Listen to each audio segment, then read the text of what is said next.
Gente, é o seguinte, o que vocês quiserem, me interrompam durante a aula. Não precisa esperar o final, não, tá? Pode me interromper.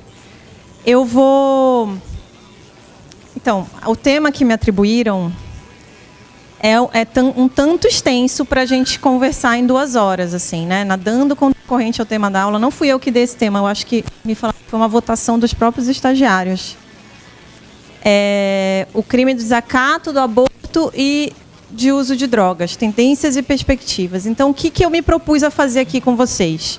Eu até escrevi um resumo que me pediram aqui na FISUDEPERJ, que explica isso. O que eu estou me propondo a fazer? A gente analisar, porque esses 3 temas tem uma discussão sendo feita no Supremo Tribunal Federal sobre eles, recente, tá? Então, a qualquer momento, essas questões serão decididas no Supremo se essas 3 condutas são ou não inconstitucionais, tá?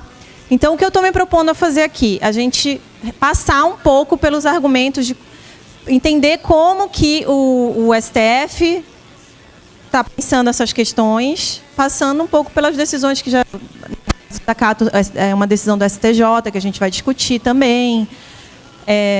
No aborto, uso de drogas, a gente vai falar sobre a ação que está no STF, tá? E aí eu vou falar um pouquinho, quando falar de aborto e do uso de drogas, de 2 pesquisas que a gente fez aqui na Defensoria, tá? Para quem não me conhece, eu sou diretora de pesquisa aqui da Defensoria, tá? Tem um setor aqui da Defensoria em que estou aqui com 2 estagiários também lá da diretoria. A gente faz levantamentos e pesquisas sobre alguns temas. Então, por exemplo, no aborto, a gente fez uma pesquisa com das mulheres processadas por aborto no Rio de Janeiro para subsidiar o amicus curiae da Defensoria, a Defensoria entrou com a amicus curiae na DPF lá no Supremo, tá? E aí a gente fez uma pesquisa olhando para o perfil dessas mulheres para os processos de aborto no Rio de Janeiro. Então, eu vou trazer um pouco esses dados para vocês da realidade.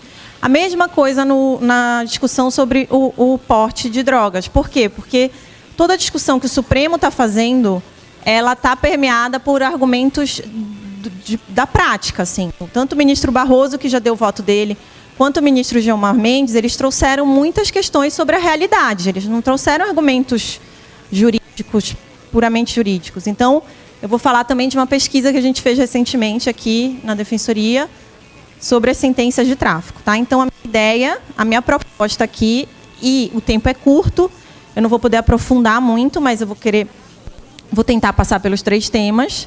A minha proposta é que a gente discuta esses temas e o que está, né, a ação que está tramitando no STF, e também um pouco do aspecto prático dessas pesquisas que a gente tem feito, enfim, e que eu tenho acompanhado também, não só na Defensoria, mas em outros lugares, tá?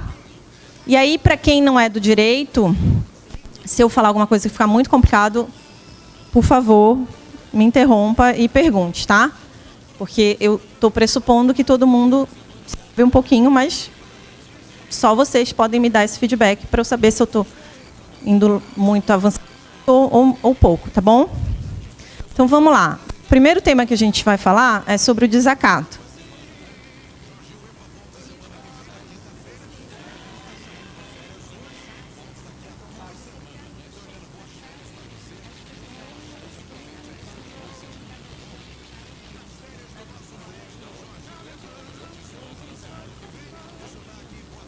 Alguém sabe como é que eu faço esse negócio andar? Tá difícil. Aqui, pronto. Então, vamos lá. Então, crime de desacato, tá? O crime de desacato, ele está previsto lá no artigo 331 do Código Penal. E o crime é o seguinte: desacatar funcionário público no exercício da função ou em razão dela, tá? O que aconteceu? Vocês vão ver que eu vou falar muito quando a gente estiver aqui na nossa conversa sobre o Pacto de São José da Costa Rica, tá?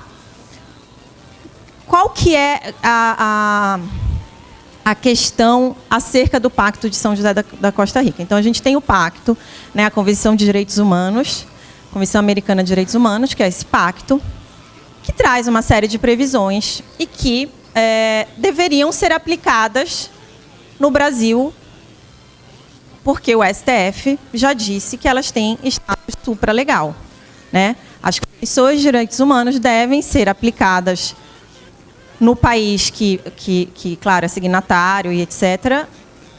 E aqui no Brasil, essa discussão já passou pelo Supremo, e o Supremo disse, olha, não precisa aprovar como se fosse uma emenda constitucional e tal, as convenções de direitos humanos, mesmo que não tenham passado pelo rito de aprovação de uma emenda constitucional, elas valem com status supralegal, tá? Então, todas essas questões, elas acabam chegando um pouco no Supremo com essa fundamentação do Pacto de São José da Costa Rica. É importante a gente saber disso. É o que aconteceu agora, só para dar como exemplo para vocês, com as audiências de custódia. A gente conseguiu implementar as audiências de custódia no Brasil com fundamento. Não tem uma lei regulamentando as audiências de custódia.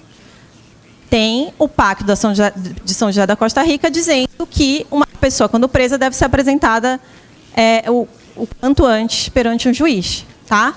Com fundamento nisso, houve um movimento da sociedade civil, do judiciário e tal, para implementar a audiência de custódia.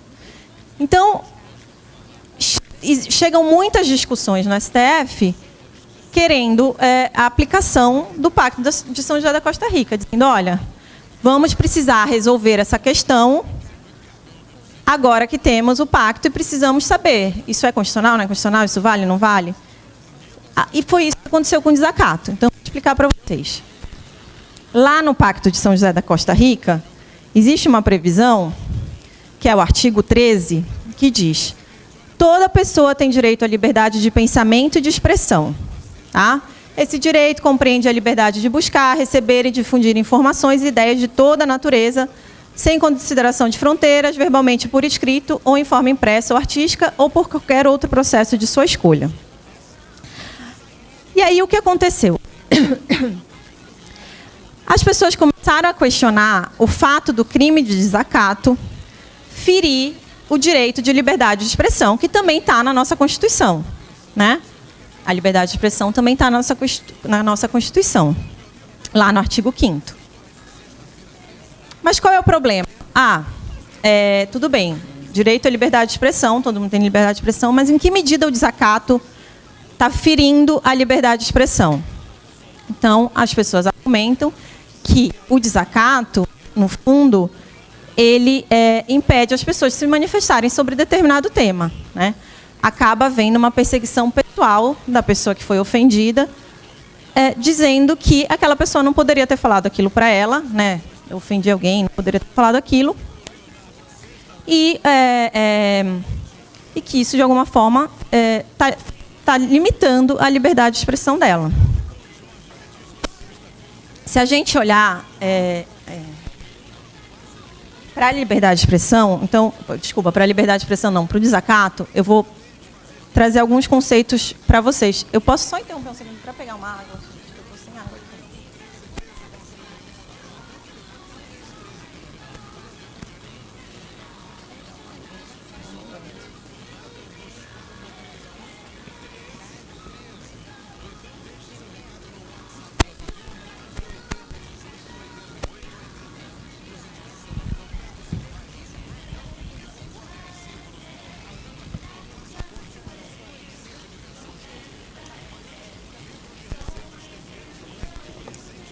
Então, o que aconteceu? A gente sabe...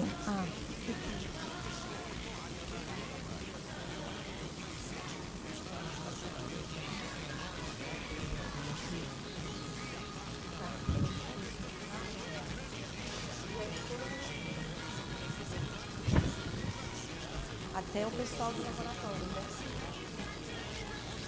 Tá. Então, ó, essa é a lista daqui do PEC. Quem for do laboratório, escreve do lado, IBCCRIM, tá? O resto assina e coloca de onde é. Vamos lá. Então, tem essa discussão em abstrata. Tudo bem, o desacato pode, em algumas situações, ferir a liberdade de expressão, alguma pessoa pode se sentir ofendida numa situação que, na verdade, era só uma manifestação do seu direito de se expressar. Né? Isso acontece muito com a imprensa. Eu vou falar depois de um caso para vocês concreto, de uma situação que uma pessoa fez um poema no Nordeste que falava do jagunço das leis. Então, é um poema que não identificava ninguém, mas um desembargador se sentiu, daquela cidade, se sentiu muito ofendido, achou que era com ele aquela história, e processou esse jornalista. E esse jornalista foi condenado.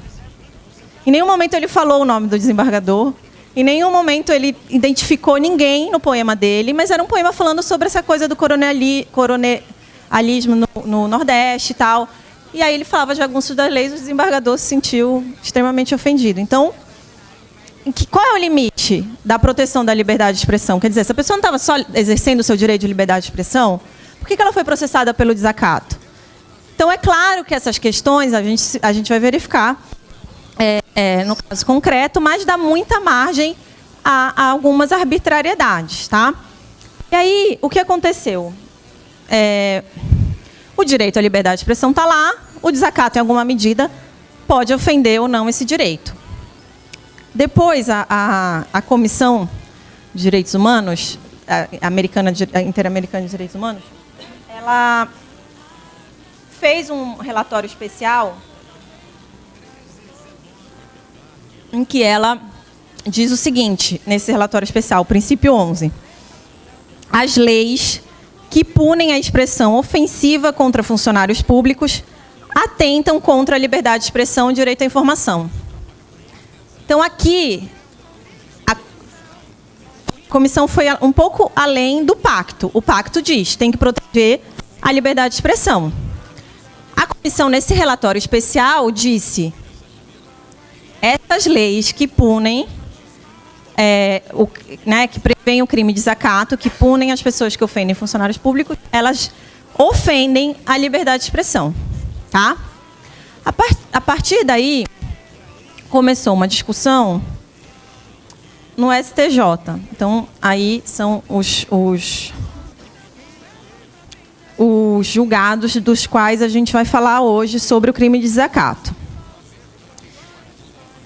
Primeiro, a 5ª turma do STJ, nesse recurso especial, falou o seguinte: olha, o crime de desacato é incompatível, tá, com o direito de liberdade de expressão e é incompatível com o artigo 13 do Pacto de São José da Costa Rica.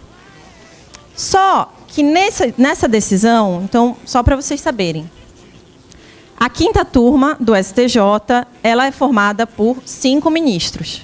Tá? E aí, quando você quer unificar alguma jurisprudência, o que os ministros podem fazer? Falar, olha, está tendo uma controvérsia aqui, eu quero que isso vá para a 3ª sessão. A 3ª sessão do STJ é que vota as questões criminais com os 10 ministros, das 2 turmas que são criminais. Então, acho que é 5ª e 6ª, são turmas criminais. Quando eles querem que unifique e pacifique algum tema, isso vai para a 3ª sessão. Tá? Isso no âmbito criminal. E aí, o relator desse recurso especial, ele foi voto vencido. Tá? Ele entendia que não havia incompatibilidade. Não havia problema nenhum com crime de desacato. Ele foi voto vencido e ele pediu para que essa situação, esse caso, fosse julgado pela 3ª sessão lá do STJ. E aí, nesse HC 379/269, os 10 ministros se reuniram e falaram: o desacato não prejudica a liberdade de expressão, pois não impede o cidadão de se manifestar, desde que o faça com civilidade e educação. O que é preciso haver é uma responsabilização pelos excessos. Tá? Então, o que aconteceu? A 10ª sessão deu... a 3ª sessão com os 10 ministros, deu um voto, deu uma decisão diferente da posição lá da 5ª turma. Tá? Então, o que a gente tem agora é uma posição do STJ no sentido de que o crime de desacato não tem nenhum problema com o crime de desacato, tá? O crime de desacato não fere a liberdade de expressão. E aí eu vou falar um pouco para vocês dos argumentos que foram utilizados, tá? Para vocês entenderem por onde passa essa discussão, a gente precisa entender o que é o crime de desacato.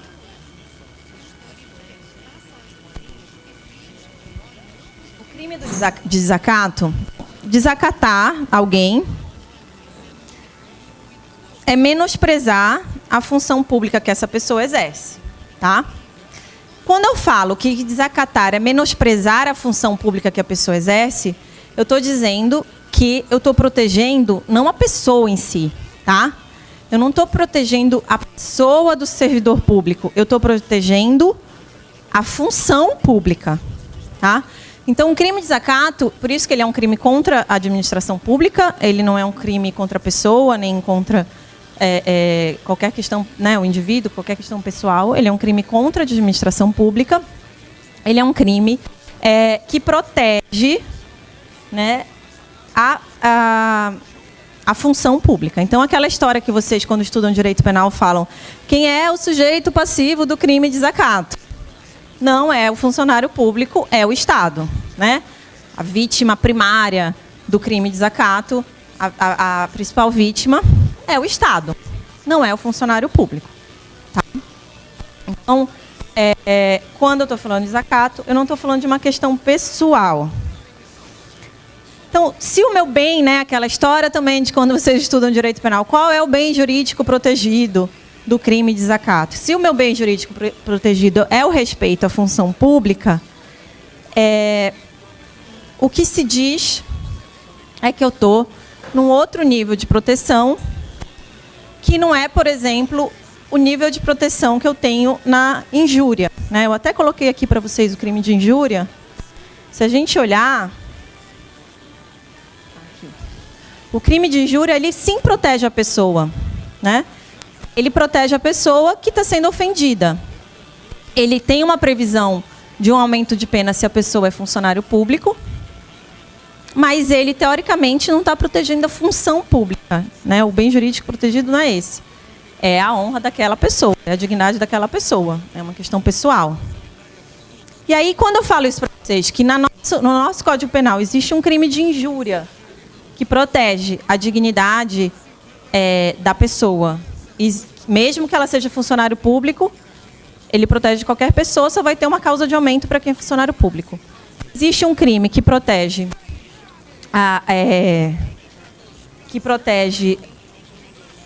a função pública, né? O Estado em si, o decoro da função pública. Eu estou dizendo que o nosso Código Penal ele trata essas questões de formas bem diferentes, tá?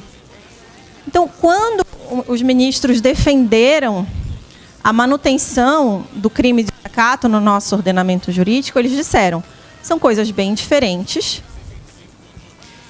e eu não posso deixar de ter o crime de desacato porque eu estou protegendo a função pública, o Estado, né? A administração pública.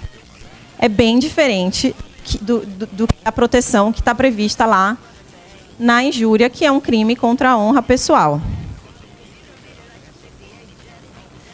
E quais são... Eu vou até voltar aqui.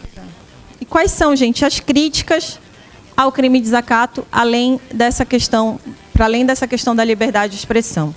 Em primeiro lugar, o argumento dos ministros que defendem a inconstitucionalidade desse tipo penal. Olha, é um tipo penal muito vago, muito aberto, né? A gente sabe que no direito penal existe uma coisa que é o princípio da legalidade, do qual decorre a tipicidade, que me diz o quê? Me diz, todo tipo penal, toda criminalização de uma conduta deve ser o mais precisa, o mais clara possível, para que eu saiba pelo que eu estou respondendo, né? Para que eu saiba exatamente qual conduta que eu praticar, qual conduta vai ser considerada crime. Então, a gente sabe que o princípio da legalidade, ele nos dá esse recado. A Constituição está dando esse recado. Os tipos penais, eles têm que ser claros, fechados, estritos, eles têm que dizer exatamente o que eles querem criminalizar. E aí, quando eu digo desacatar funcionário público, esse verbo desacatar, ele pode ser qualquer coisa, né? Ele pode ser qualquer coisa. Então, por esse tipo penal ser vago, ser impreciso, eu poderia ter uma série de arbitrariedades, que é o que acontece, que é o que aconteceu nesse caso que eu falei para vocês, desse repórter, que foi processado civilmente e criminalmente e condenado nas duas esferas, porque ele escreveu um poema em que no meio do poema estava escrito jagunço das leis. E o desembargador ficou ofendido. Né? Era uma cidade pequena, tal. Acho que é Sergipe, se eu não me engano. Se não me engano, foi em Sergipe, depois eu olho. Mas aí...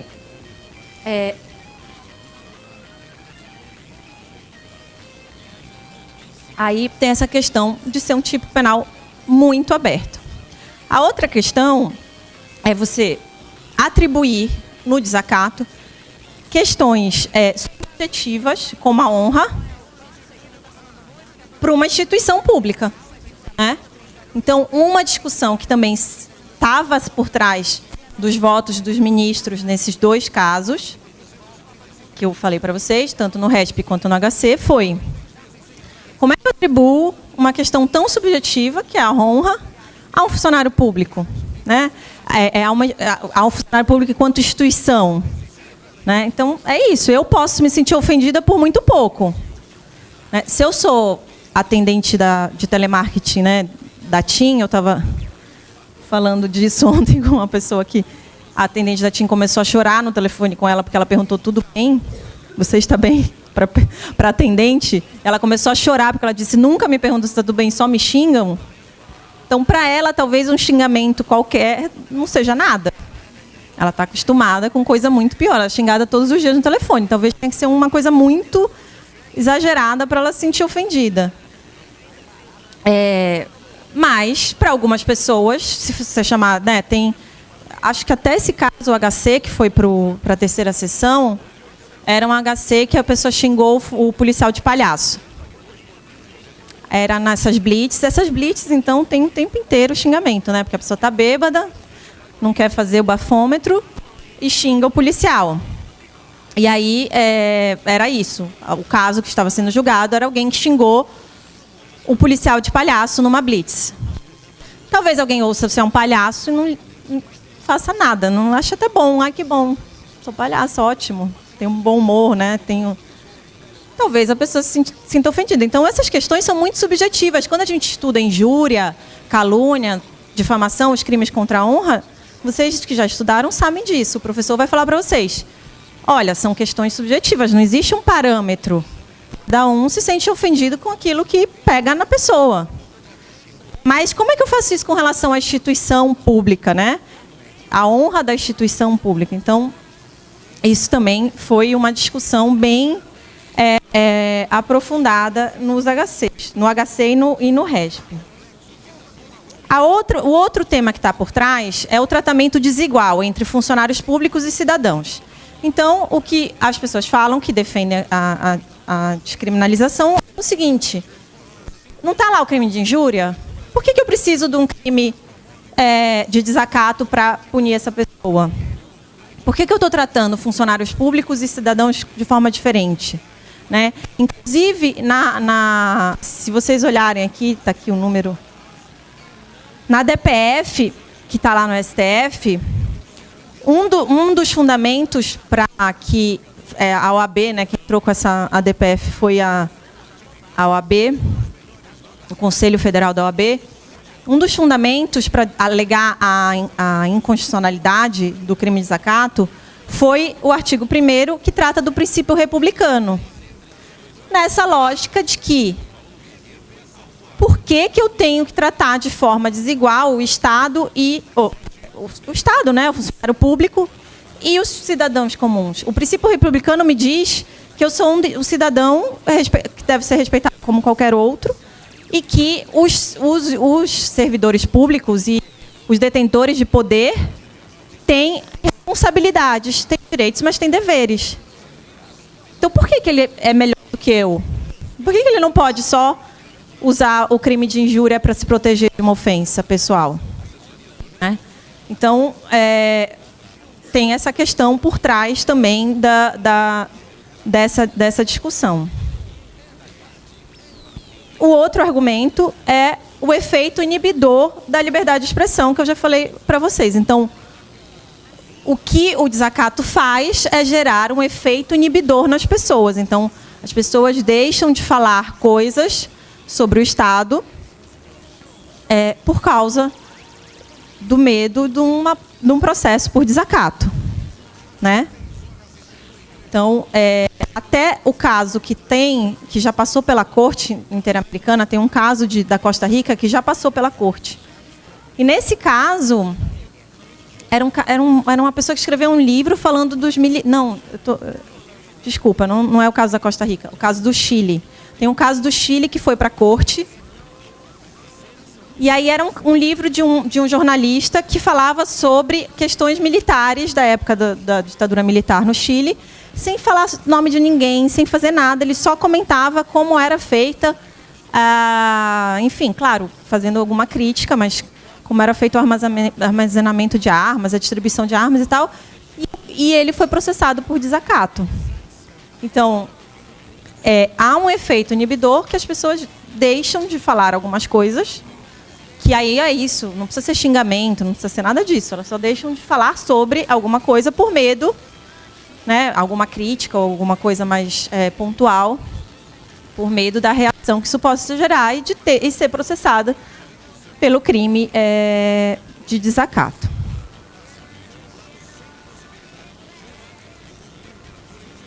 E aí, enfim, também outros argumentos que apareceram, já falei para vocês, essa análise subjetiva do agente público. Então, quem faz a tipicidade do crime, ele depende dessa interpretação pessoal do agente público, né? É ele que vai avaliar essa ofensa, ainda que não seja ele o sujeito passivo direto da ofensa. Então, isso também é uma coisa que aparece forte nos argumentos.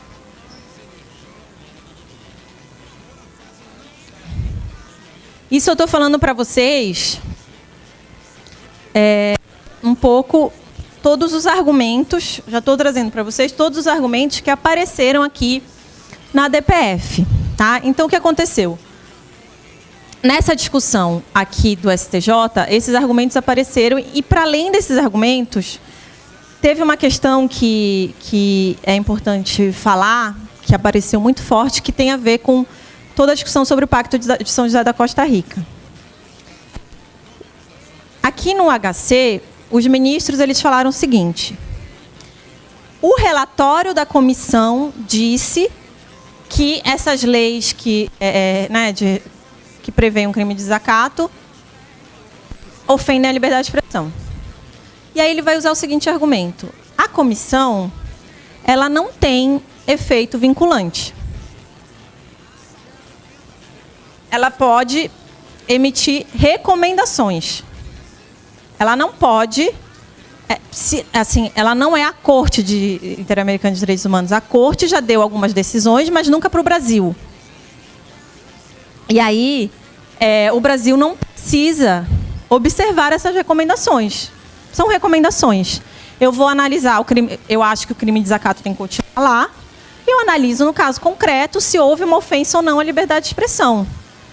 Mas, a priori, dizer que esse crime é inconstitucional só porque há uma recomendação da comissão no sentido de que ele ofende a liberdade de expressão, isso eu não posso. Qual que é o problema desse argumento, gente? Vocês conseguem perceber? É claro, são recomendações, é verdade. A comissão, ela recomenda.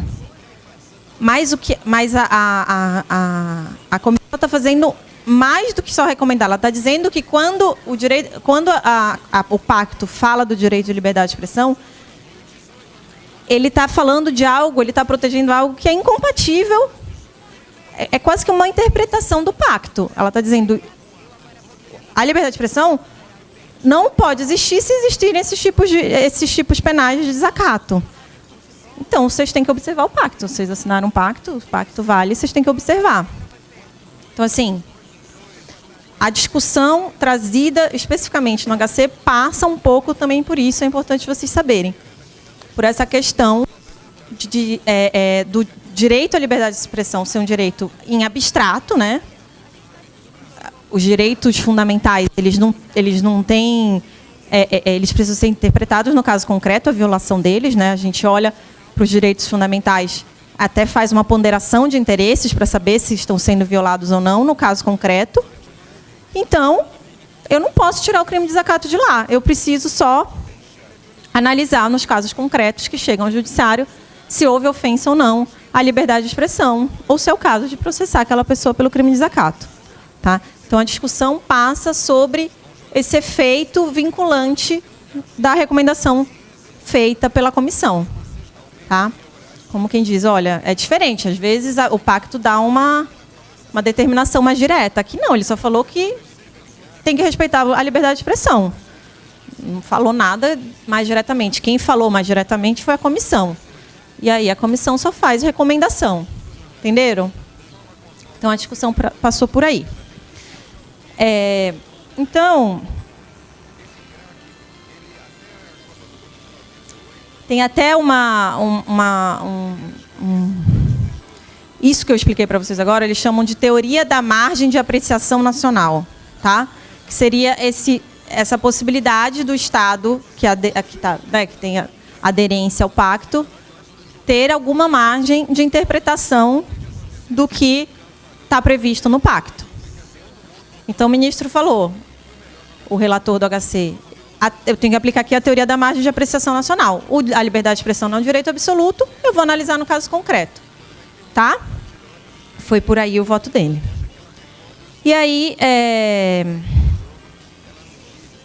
a gente chega na DPF 496, que foi protocolada em outubro de 2017.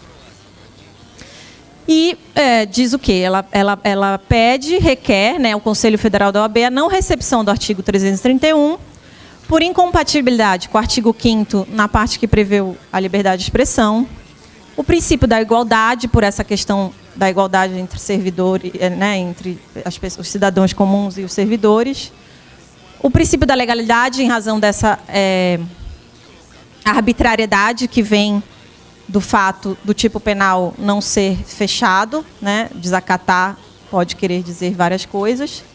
E o princípio republicano também, nesse ponto que eu já expliquei para vocês, sobre essa prevalência do Estado no crime de desacato.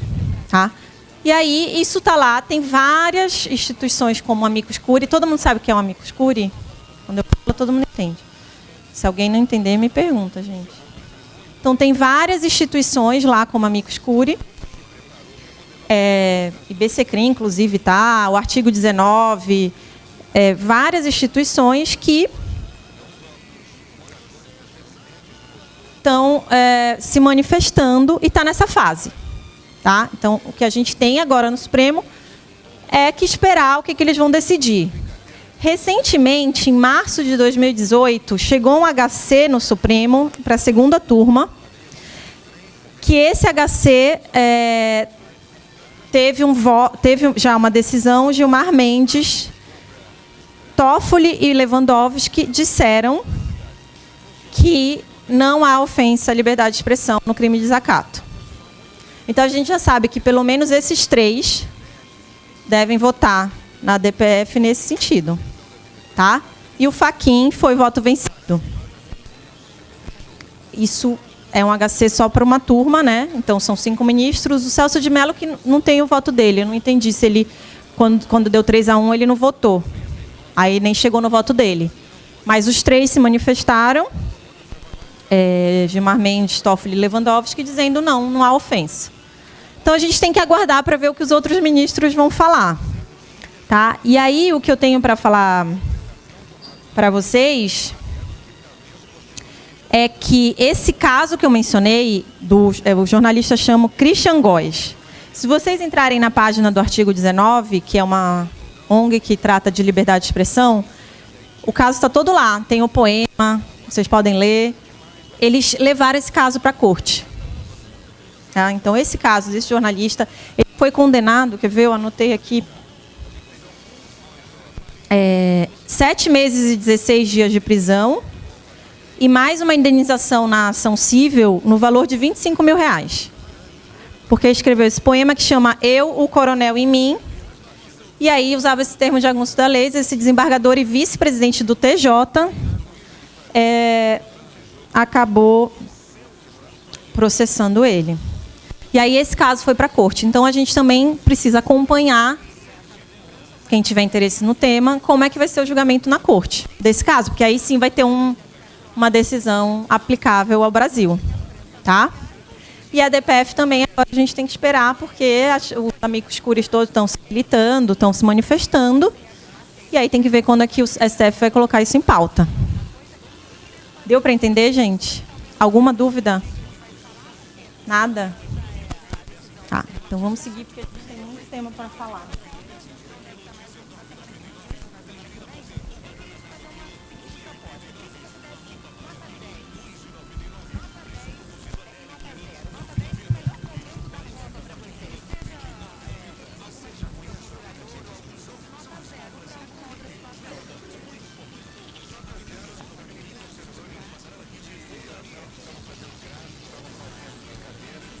Vamos lá.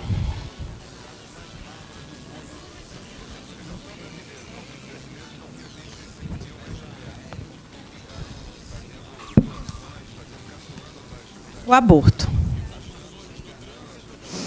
Vamos falar do aborto. O aborto é o seguinte, a gente tem lá no Código Penal, eu trouxe para vocês os tipos penais, para quem não conhece. A gente tem o aborto provocado pela gestante com o seu consentimento. Então, quando a gestante provoca o aborto em si, ou consente que alguém faça o aborto nela. A gente tem o aborto sem o consentimento da gestante. Ou com consentimento, mas feito por terceiro. E as formas qualificadas do aborto. E aí, eu vou falar um pouco para vocês sobre o histórico dessa situação no Supremo, tá? É importante a gente aqui, para entender em que ponto está essa discussão, entender o histórico da discussão no Supremo, tá? Essa discussão já foi feita no Supremo em algumas situações muito interessantes, tá? Primeiro, a ação direta de constitucionalidade 3.510, que é a ação que discutiu a possibilidade de fazer pesquisa com células-tronco. Tá? Depois, a DPF 54, que é a DPF que autorizou a realização do aborto, diz que não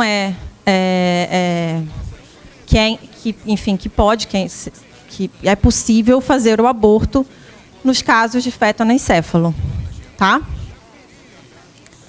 E por último, está na ordem inversa aqui, mas aqui o que veio por último foi esse HC 124.306, que é um HC mais recente, que tratava de prisão preventiva de alguns funcionários de uma clínica de aborto aqui do Rio de Janeiro.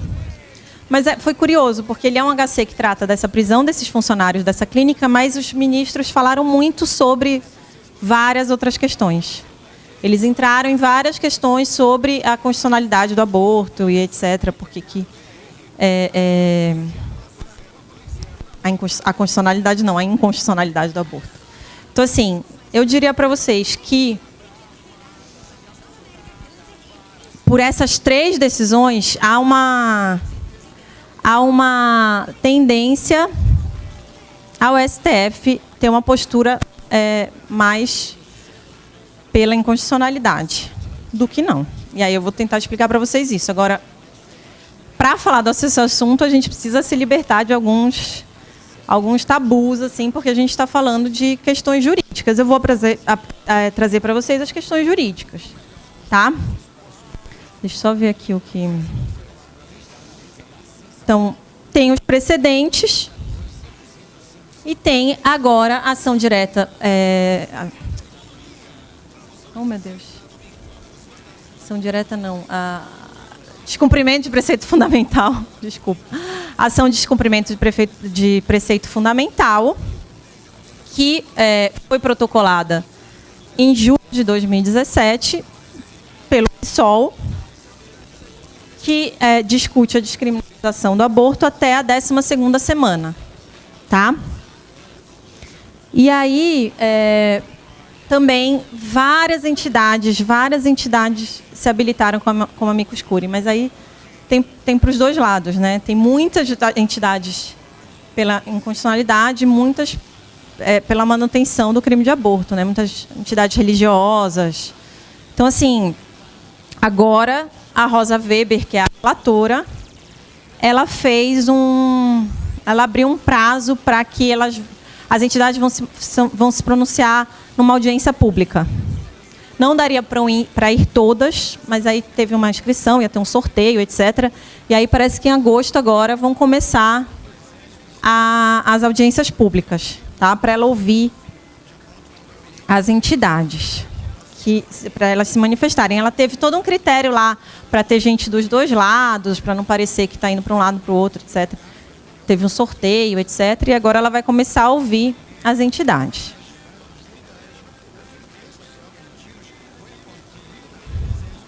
Então, vamos começar aqui com os precedentes. Se a gente olhar lá, de novo, falar um pouco do Pacto de São José da Costa Rica, tá? No artigo 4º, quando ele fala do direito à vida, ele fala o seguinte: toda pessoa tem o direito de que se respeite sua vida. Esse direito deve ser protegido pela lei e, em geral, desde o momento da concepção. Ninguém pode ser privado da vida arbitrariamente. Gente, olha só.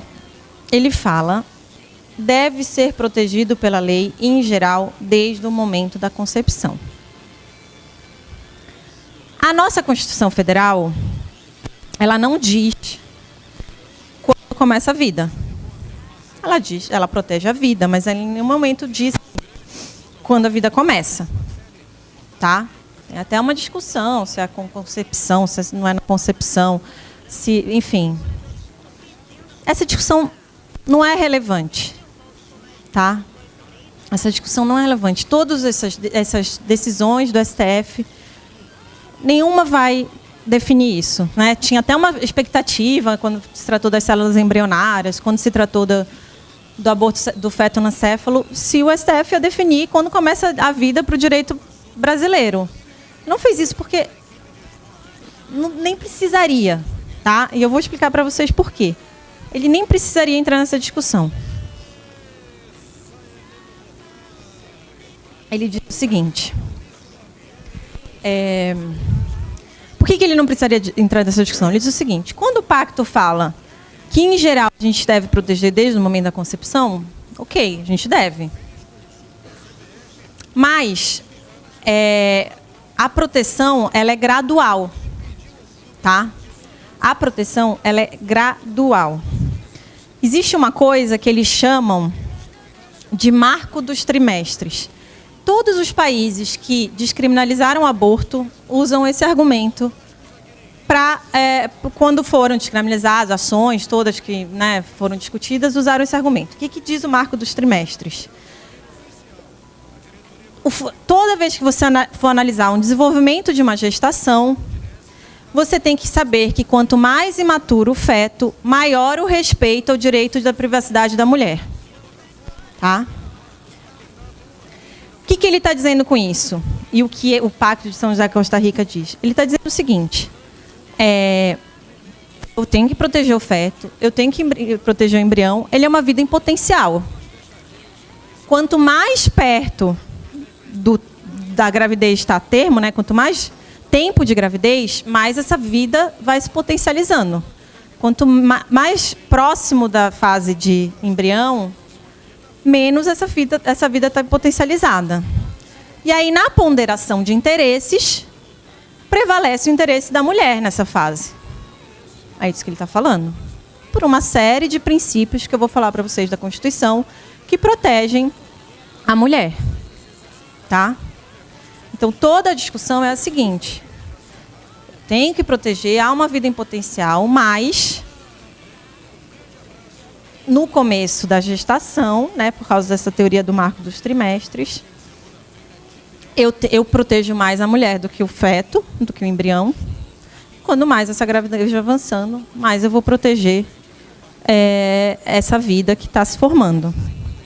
Na discussão do aborto do feto anencéfalo, eles falam muito de uma expressão, eles usaram muito uma expressão que é o nascimento com potência de sobrevida. Tá? Então, eles estavam querendo dizer o seguinte: sim, a gravidez vai acontecer, aquele feto vai se desenvolver, vai virar vai nascer, mas ele não tem nenhuma possibilidade de sobrevida posterior. E aí, também nessa situação, se não tem nenhuma chance que esse bebê, depois que nasça, continue vivo, eu também tenho que, na ponderação de interesses, analisar a possibilidade dessa mulher querer passar por essa situação.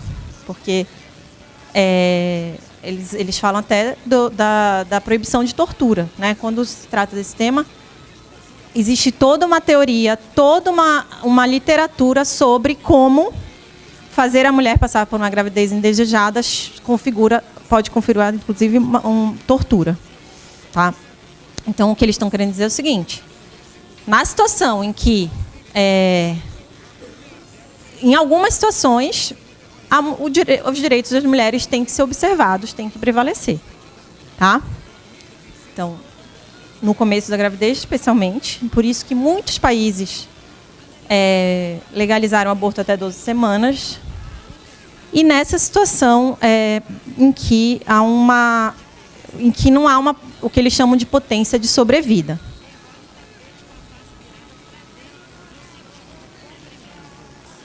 E aí tem uma discussão também interessante por trás, que é a seguinte: eles falam o seguinte: existe um conceito de pessoa constitucional. Tá? Todo mundo é pessoa? É pessoa. O embrião é pessoa? É pessoa. Todo mundo tem essa potência de vida? Tem potência de vida. Mas existe a pessoa constitucional. Quem é a pessoa constitucional? É a pessoa que está no exercício pleno dos seus direitos. Tá? Então, essa pessoa no exercício pleno dos seus direitos, essa pessoa que tem direitos e deveres, essa pessoa que tem autonomia, que o princípio da dignidade da pessoa humana tem que se exercer nela de forma mais plena possível, essa pessoa é uma pessoa constitucional. E essa pessoa tem que ter seus direitos respeitados de forma mais ampla do que uma pessoa que não é o que eles chamam de uma pessoa que não é uma pessoa constitucional.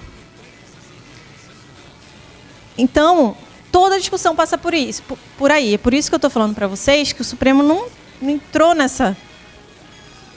Não iria mesmo definir quando começa a vida, quando não começa a vida. Ele nem precisaria. Ele está abordando o tema por uma outra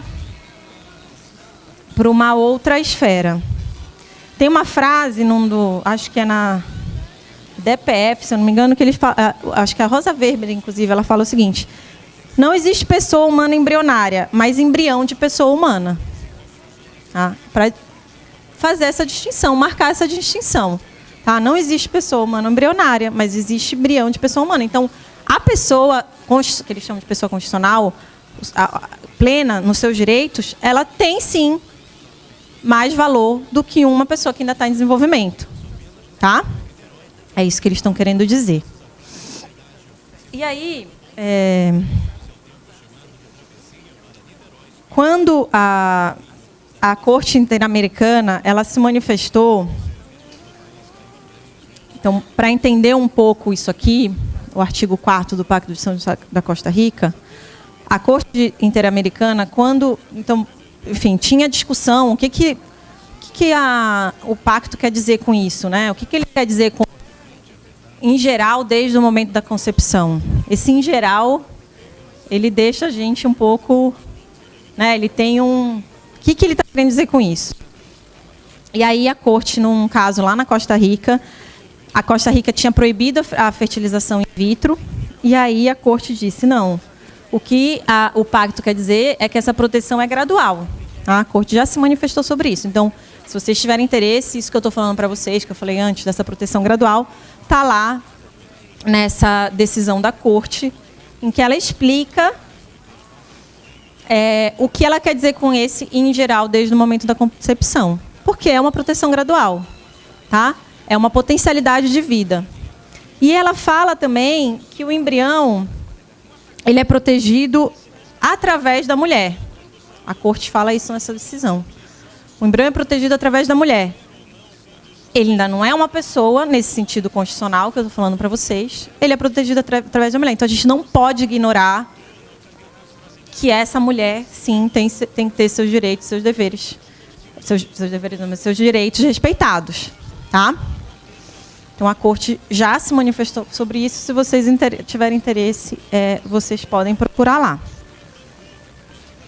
Outra coisa que também é interessante para adicionar aí para a discussão é que a Organização Mundial de Saúde, ela define o aborto, a Organização Mundial de Saúde, como a interrupção da gravidez antes do marco de viabilidade do feto. Ou seja, enquanto não há viabilidade desse feto na vida extrauterina, fora do útero da mulher, esse aborto pode ser realizado.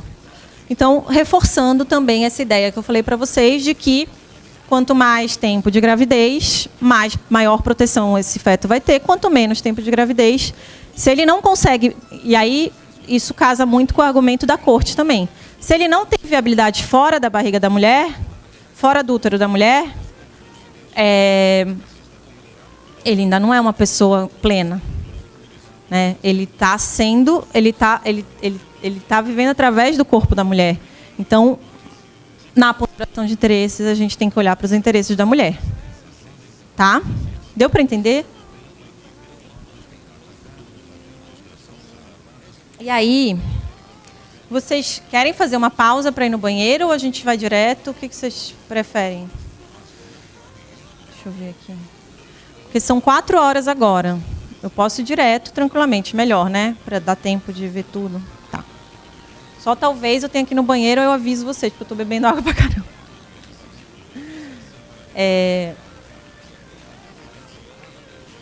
Então, vamos lá. E aí, a gente entra na DPF. A DPF, ela fala o seguinte. Vamos lá.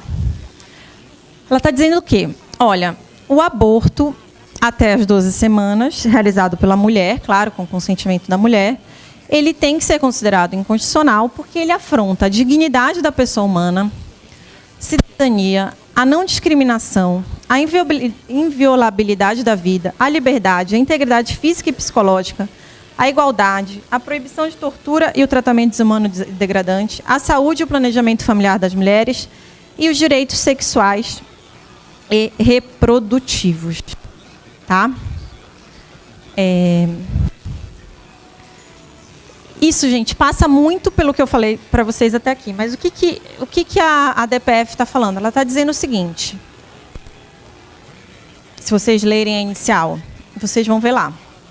Ela traz toda essa argumentação já feita no STF na DPF, na DIN, né, tanto na discussão do aborto do feto anencefalo, na discussão de poder fazer pesquisa com célula-tronco. E ela vai um pouco além e traz uma ideia de que a mulher ela precisa ter os seus direitos respeitados, no sentido de que a dignidade da pessoa humana passa pela autonomia. Né? A autonomia da mulher. O que quer dizer o princípio da dignidade da pessoa humana? Um dos vertentes do princípio da dignidade da pessoa humana é que a pessoa tem que ter autonomia. Então, ela tem que ser capaz de tomar conta da sua própria vida, resumindo.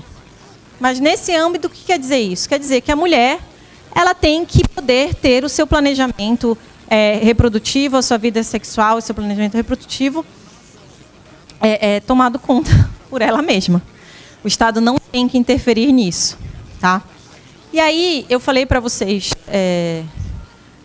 do HC, que tratava da prisão preventiva de pessoas que foram pegas numa clínica, né, foram presas numa clínica. Nesse HC, o Supremo traz muitos argumentos de cunho mais prático. Tá? De cunho mais prático. Então, ele vai falar, não sei se vocês sabem, mas recentemente teve uma pesquisa que foi feita. E essa pesquisa, ela diz o seguinte... Foi a Pesquisa Nacional do Aborto de 2016. Ela fala o seguinte: 503 mil mulheres em 2015 fizeram aborto. Isso quer dizer que uma mulher a cada minuto está fazendo um aborto no Brasil. E por que o STF trouxe esse argumento?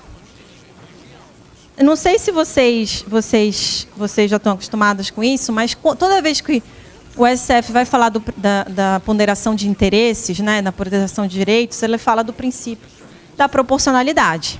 Já ouviram falar disso? Então, a análise do princípio da proporcionalidade, ela passa por 3 camadas, né? A adequação, a necessidade e é o que eles chamam de proporcionalidade sentido estrito.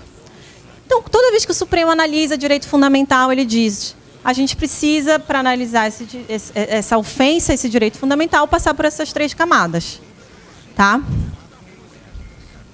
E aí, o Supremo faz esse teste. No voto, nesse HC, isso está bem claro. Então, ele fala: primeiro, vamos analisar a adequação. O que é a adequação? A adequação é verificar se a criminalização da conduta é adequada para tutelar aquele direito que eu estou dizendo que eu tenho que proteger. Então, o que ele está dizendo é o seguinte: o fato de existir o aborto é suficiente para proteger o direito à vida? Né? Porque todo o argumento contrário à descriminalização do aborto é que é uma proteção do direito à vida. Né? O direito à vida precisa ser protegido. Então, o STF se pergunta: é adequado? E aí, ele traz essa pesquisa que eu falei para vocês e diz: olha, se uma mulher a cada minuto faz aborto no Brasil, eu não sei que direito à vida é esse que a gente está protegendo. Porque as mulheres não estão deixando de fazer aborto por causa do crime. O que está acontecendo é o seguinte, e os dados das pesquisas também mostram, eu vou falar um pouco da pesquisa que a gente fez aqui. Quem está sofrendo mais são as mulheres negras, pobres, que não têm instrução e que estão fazendo aborto em condições precárias. Então, que vida é essa que a gente está protegendo? Porque as mulheres estão morrendo, porque elas não têm acesso ao sistema de saúde público para dar sustento para elas nesse momento. Né? Então, se as mulheres continuam fazendo aborto, eu não estou protegendo direito à vida nenhum. E se, para além disso, a criminalização provoca uma situação em que a mulher faz aborto numa condição precária e acaba morrendo, até nesse voto, nesse HC, a ministra fala de uma pesquisa que foi feita lá no Maranhão, de 3 mulheres que foram encontradas em uma situação terrível, corpo abandonado depois que foram levadas para fazer aborto. Até a gente, quando fez a pesquisa aqui no Rio, teve um caso bem horrível, não vou contar para vocês, mas foi um caso bem horrível de uma mulher que se submeteu a uma situação muito precária numa realização do aborto e foi largada depois de 2 dias sofrendo na casa da mulher que estava fazendo aborto, foi largada na porta do hospital, já morta. Um aborto que era para demorar meia hora, levou 2 dias e ela totalmente em estado com os órgãos para fora e uma situação horrível, e a pessoa que era carniceira não fez nada, deixou ela lá morrendo. Então, assim, e aí esse HC conta de 3 mulheres no Maranhão, por causa de uma pesquisa que foi feita lá também, que levantou vários dados. E a gente se pergunta, então, que vida é essa que a gente está protegendo? Né? Por que não dá suporte para essas mulheres? E aí, a gente vai pensar na necessidade, na questão da necessidade. Só mais uma coisa para reforçar esse argumento. O aborto é a 4ª causa mais comum de morte de mulheres no Brasil.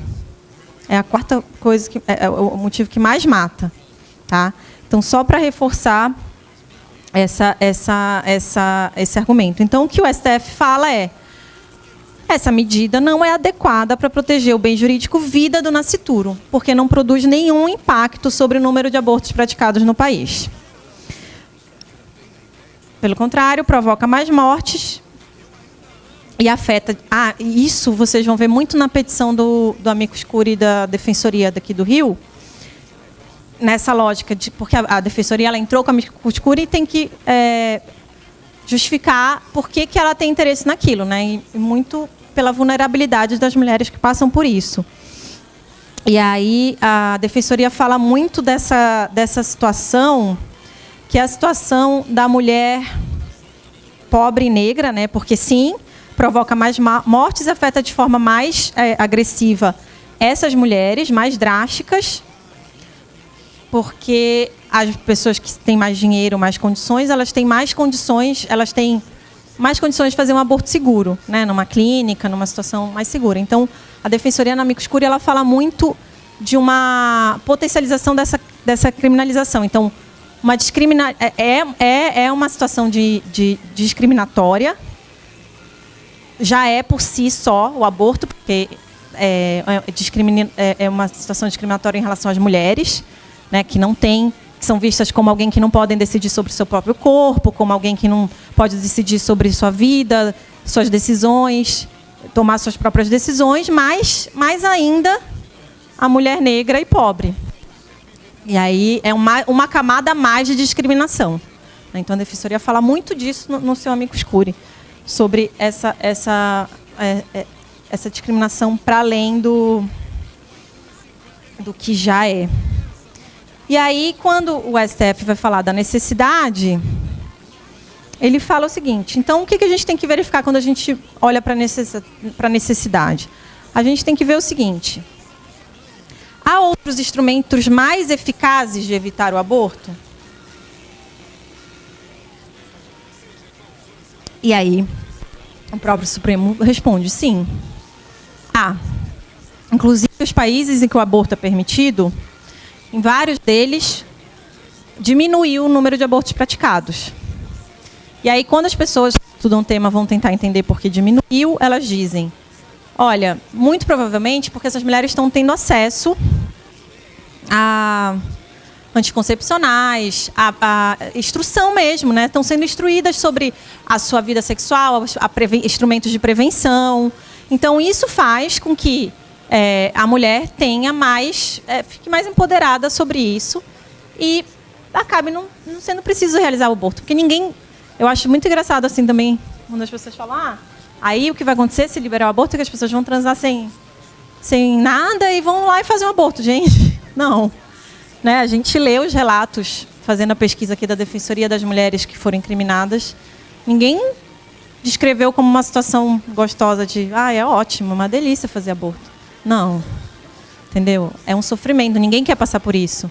Ninguém.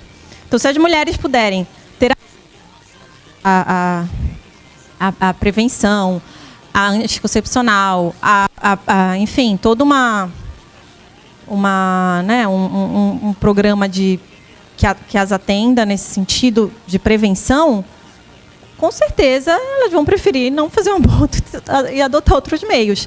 Só que, como é criminalizado, isso não chega, né? O sistema de saúde não oferece isso.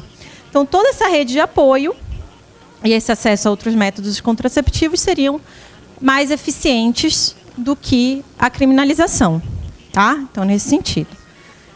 E aí, quando o STF vai analisar a proporcionalidade em sentido estrito, né, que é para verificar os custos e os benefícios a partir da análise da adequação e da necessidade, ele diz, então, o que a gente tem é um elevado grau de restrição dos direitos das mulheres, não protege o feto porque não reduz o número de abortos e ainda produz mais gastos no sistema de saúde porque são mulheres morrendo, é a quarta causa de morte, e o sistema de saúde tem que dar conta disso de alguma forma, né? Então, se chega à conclusão de que de que isso não faz sentido do ponto de vista de uma política pública, né? E aí, deixa eu ver. E aí eu vou falar um pouco para vocês dessa pesquisa que a gente fez aqui na Defensoria. Quando a gente fez essa pesquisa, o que o Núcleo de Defesa das Mulheres tinha pedido para a gente? Olha, a gente quer entrar com uma amicus curiae na DPF, mas a gente não quer só falar de argumento jurídico, porque já vai ter um monte de gente trazendo argumento jurídico. A gente quer dar uma cara para essa mulher que faz aborto. Agora, olha que curioso. A gente pegou um banco de dados que era os processos por aborto no Rio de Janeiro, no acervo geral do Tribunal de Justiça. Quantos de vocês acham que são? Quantas mulheres no estado do Rio de Janeiro estão sendo processadas por aborto?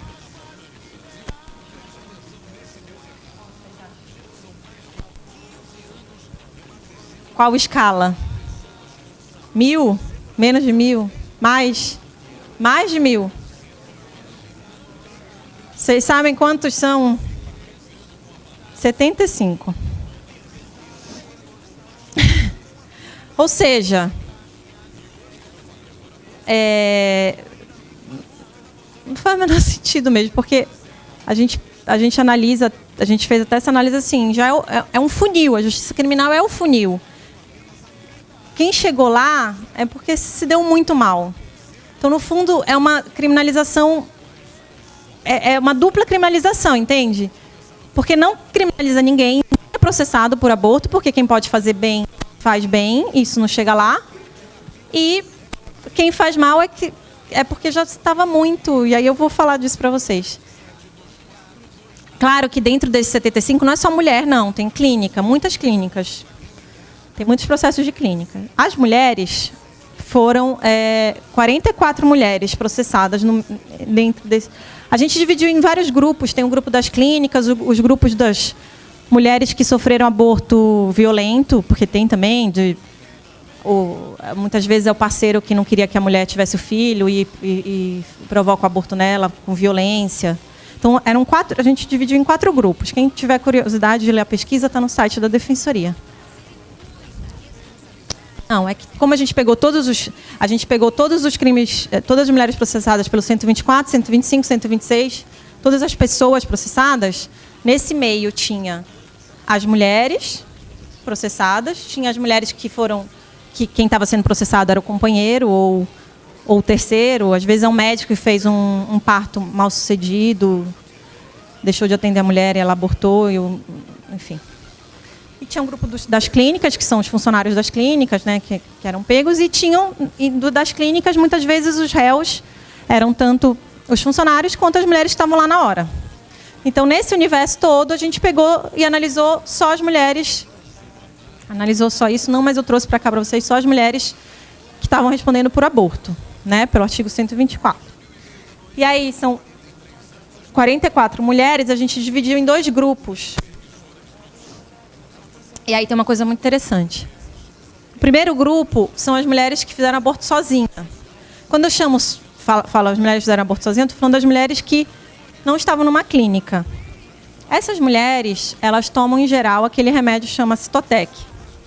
Às vezes, elas tomam também uns chás abortivos, meio mistureba de um monte de coisa. O que acontece? Essas mulheres, então, 90% usaram Citotec ou chá abortivo, e a maioria não, mas 45%, a maioria finalizou o aborto em casa ou no hospital. Mas mesmo essa que finalizou no hospital, ela começou o aborto em casa. Então, essa mulher é uma mulher que não tem condição financeira nenhuma. Se ela ganhar um salário, é um salário mínimo. Ela não consegue comprar o remédio. Porque esses remédios custam entre 300 e 400 reais, às vezes 500. Às vezes ela consegue por 200. Ela deu sorte. E aí, como elas não têm o dinheiro, elas demoram muito para tomar decisão. Então, elas vão levando aquela gravidez. Quando elas tomam, a maioria, 83,3% dos casos, o aborto foi realizado a partir da 16ª semana. Algumas estavam com 7 meses, algumas estavam com 8 meses. E o que elas relatam é que elas tomam o remédio, começam a sentir aquela dor, e elas não têm noção nenhuma do que está acontecendo com elas. Acho que isso não está aí, mas a maioria tem filho já. Tem muitas que são casadas. Mas ela, não cabe mais um filho na vida dela, de jeito nenhum. Então bate aquele desespero. E aí, mas a maioria, o companheiro ou a família não sabe que ela está tomando remédio. Ela entra dentro do banheiro, ela fica lá sentindo como se ela estivesse parindo. Quem já pariu sabe o que é isso. Ela estiver parindo com muita cólica, muita dor, começa a sangrar, sangrar, sangrar. E vai para um hospital público. Quando chega no hospital público, ela é atendida da forma pior possível, com muito preconceito.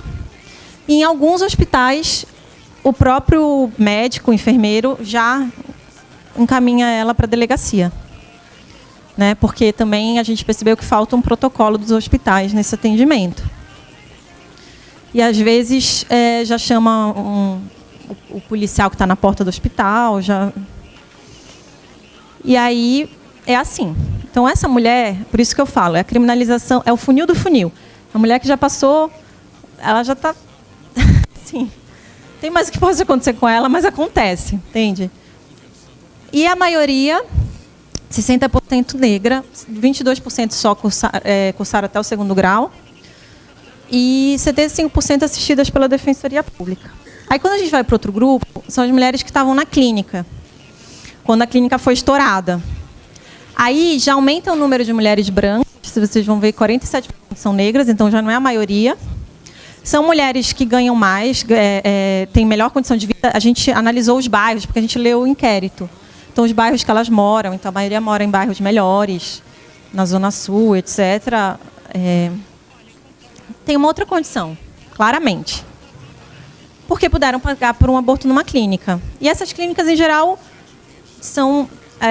tem médico, ginecologista, não é um lugar tão... Acho que, pelo menos, a gente analisou. Claro que tem toda uma situação péssima, porque elas ligam para alguém que elas não sabem com quem elas estão falando. A pessoa, ela manda elas irem para um lugar, pega ela no lugar, elas estão entrando no carro de uma pessoa que elas não sabem quem é, levando elas para um lugar que elas não sabem onde é. Óbvio que tem toda uma situação péssima. Elas saem de lá passando mal e com dor de cabeça, alguma coisa, não pode prescrever um medicamento, porque não pode ter nada registrado. É óbvio que tem uma situação muito precária para a mulher. Mas essa mulher está em uma situação um pouco melhor. Então, ela consegue tomar a decisão antes. A maioria dos abortos foi até a 12ª semana.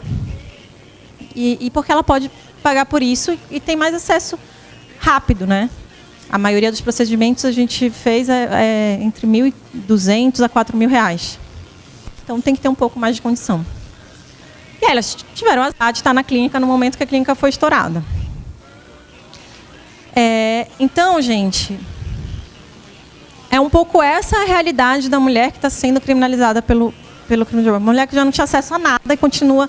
A única coisa que ela recebe do Estado, quando ela vai procurar finalmente o sistema de saúde, é uma punição criminal. Tá? Então, assim, não tem como ignorar a realidade social que está por trás da questão do aborto no nosso país.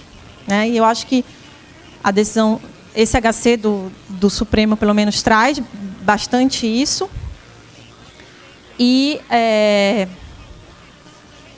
as outras ações que eu falei para vocês também traz toda essa questão dessa discussão que eu também coloquei para vocês sobre qual vida e qual direito deve ser ponderado no caso concreto. Tá? Alguma dúvida? Não? Deu para entender?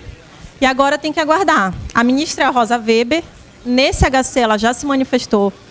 Eu acho muito difícil ela dar um voto que não seja nessa linha de que tem que descriminalizar. Mas a gente não sabe os outros ministros. Né? O Barroso, né, nesse HC também foi a favor da descriminalização. Então, temos que aguardar. Agora é aguardar. Deixa eu ver se tem mais alguma coisa para falar para vocês. Não. E aí, gente, também se vocês tiverem interesse, Nessas decisões, também nesse HC, eu acho, eles falam os países que já... Não, na própria petição inicial da DPF, tem uma lista dos países que já descriminalizaram, como é que é a regulamentação e tal. Então, se alguém tiver interesse em conhecer mais, são muitos países que já têm.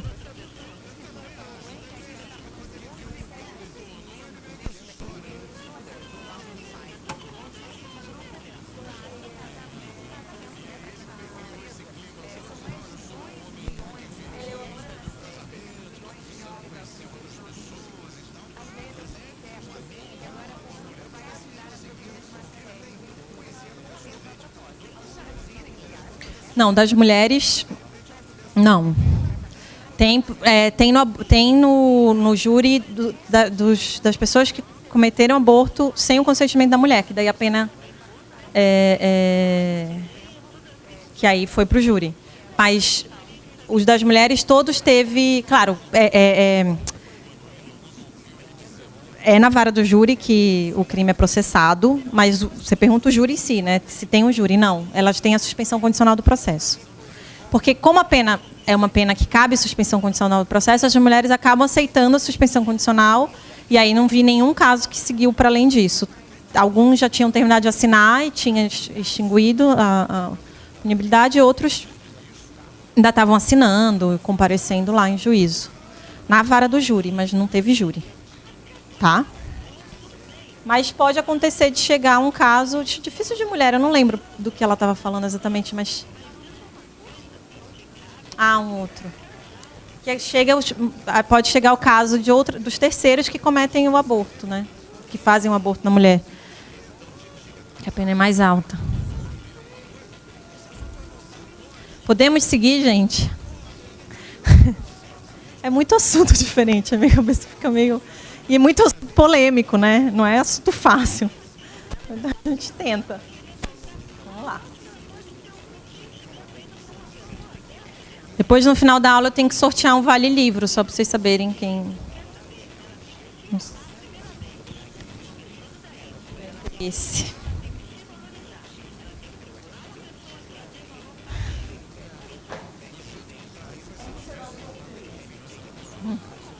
Não sei. Vocês têm uma sugestão de critério? Eu posso pegar a lista e... então pronto. Todo mundo assinou? Não.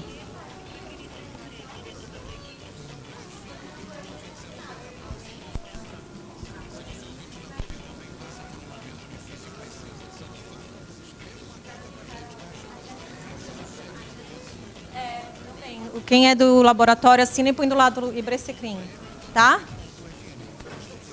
Que aí, essa é aqui do laboratório. Essa, não. Aquela ali, aquela que assinou de todo mundo. Quem não assinou, assina. Essa você não assinou.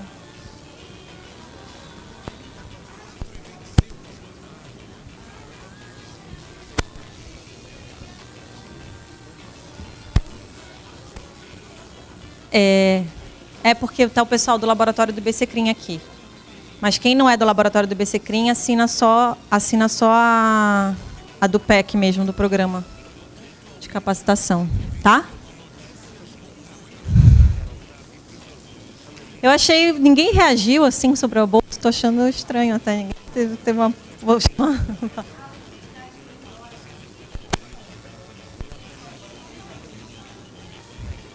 Muitas entidades religiosas têm que... eu vou repetir a pergunta até porque está gravando. Ela perguntou, além das entidades religiosas, quem está de amicus curiae contra o aborto, né? Contra a descriminalização. Poxa, eu preciso até lembrar, porque tem muitas entidades, gente. Nem sei se eu tenho a lista aqui. Deixa eu ver se a Rosa Weber fala na convocação dela.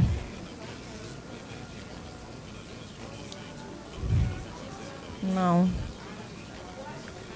Mas tem umas entidades que não são religiosas, não. Tem. Tipo... Tem. Não é, mas eu estou com esse documento, não, acho que não está aí a lista. Os que vão para audiência, né? Olha,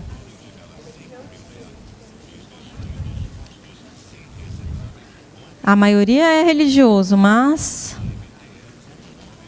A Associação Nacional Pró Vida e Pró Família, por exemplo. É uma entidade que não é religiosa. Pelo menos não aparentemente. Frente Parlamentar em Defesa da Vida e da Família.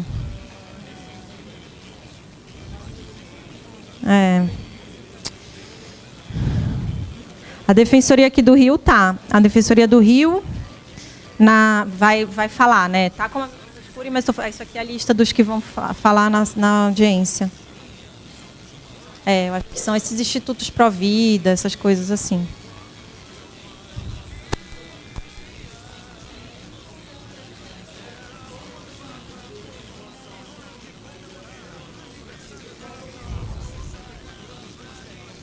Olha,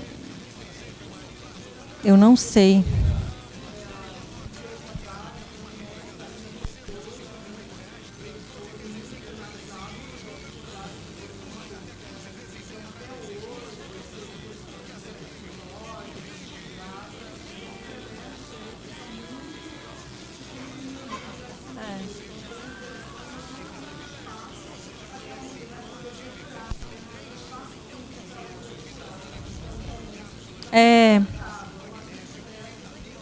Eu não sei se ele tem... Eu sei que o remédio, enquanto é crime, ele não se manifestou a ponto de não fazer mesmo sendo crime. Isso não existe. Eu não sei se, hipoteticamente, ele tem uma postura... Isso eu não sei. Eu posso até dar uma olhada. Agora, é curioso que tem até na DPF eles falando de como diminuiu até as instituições que fazem aborto legal. Diminuiu muito. Assim, mais da metade das instituições deixaram de existir.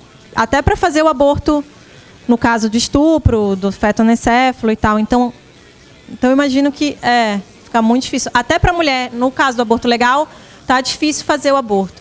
E uma coisa que me impressionou muito quando a gente fez essa pesquisa foi essa postura dos médicos denunciarem. Porque eu imagino que os hospitais públicos, até pelo sigilo do médico e tudo, eles deviam ter um protocolo para que isso não fosse denunciado, né? Porque você recebe uma mulher com suspeita, e às vezes é suspeita, né? A gente até ouve relatos de mulheres que tiveram um aborto natural mesmo e são tratadas com discriminação.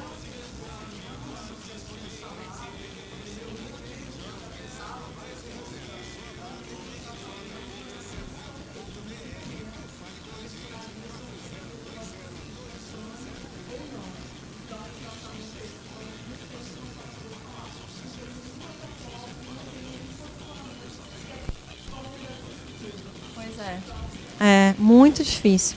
A Defensoria, até depois dessa pesquisa, o DEM, lá, o Núcleo de Defesa da Mulher, está pensando em fazer um trabalho de conscientização com os médicos, com as direções dos hospitais públicos e tal. Por causa disso, porque também não tinha se dado conta dessa gravidade até a gente fazer a pesquisa, de como isso era uma questão mesmo, né? Bem, vamos lá. Porte de drogas para consumo pessoal, gente. Então, vamos lá. Para vocês, eu coloquei a legislação para vocês sempre saberem do que a gente está falando. Eu não sei se todo mundo conhece, mas a Lei de Drogas ela tem um artigo 28, que é o que fala do porte de drogas para consumo pessoal. Então, quem adquirir, guardar, tiver em depósito, transportar ou trouxer consigo para consumo pessoal drogas, sem autorização ou desacordo com determinação legal, será submetido às seguintes penas. Então, o que a gente sabe, pela legislação, é que não tem uma pena de prisão, mas existem algumas penas que são penas mais leves, né? Advertência, prestação de serviços a comunidades e tal.